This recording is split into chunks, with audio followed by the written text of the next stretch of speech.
سورہ مبارک ہود، اس کی کچھ آیات کو اگر ہم دیکھیں تو اس کے اندر مثلا آیت نمبر 15 میں یہ بات کہی گئی کہ جو صرف دنیا کی زندگی اور اس کی زیب و زینت چاہتے ہیں تو ہم انہیں ان کی صحیح اور عمل کی پوری جزا دیتے ہیں اور ان کے ساتھ کوئی کمی نہیں کی جاتی. یعنی جو دنیا کی زندگی چاہتے ہیں اور اس کی زیب و زینت چاہتے ہیں تو ہم ان کی صحیح اور عمل کی پوری جزا دیتے ہیں. یعنی خوب محنت کر رہا ہے انسان، دنیا کما رہا ہے، خوب اس کے پاس پیسہ آ رہا ہے، اس میں کوئی کمی نہیں کرتے.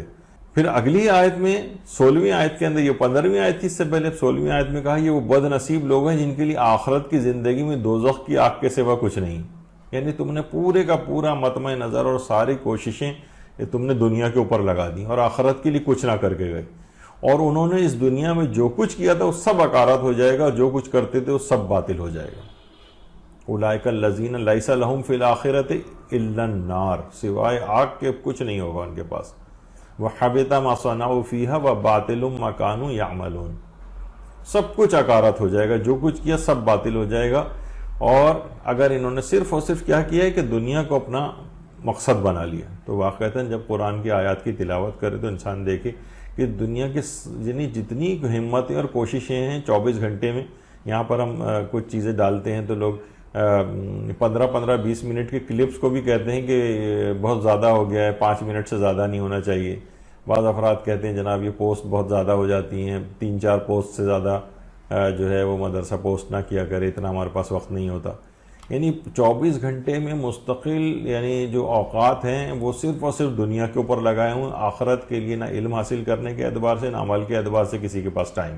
اس طرح سے اس کے اندر کہا گیا ہے کہ بد نصیب ہیں، آخرت کی زندگی میں سوائے آگ کے کچھ نہیں ہے. یعنی تم سب کچھ دنیا کے لیے کر گئے، یہاں تم کو مل جائے گا پھل، اچھے گھر گاڑی، یہ وہ سب چیزیں مل جائیں گی، لیکن آخرت کے لیے تمہارے پاس کچھ نہیں بچے گا کیونکہ تم کچھ کر کے ہی نہیں آئے.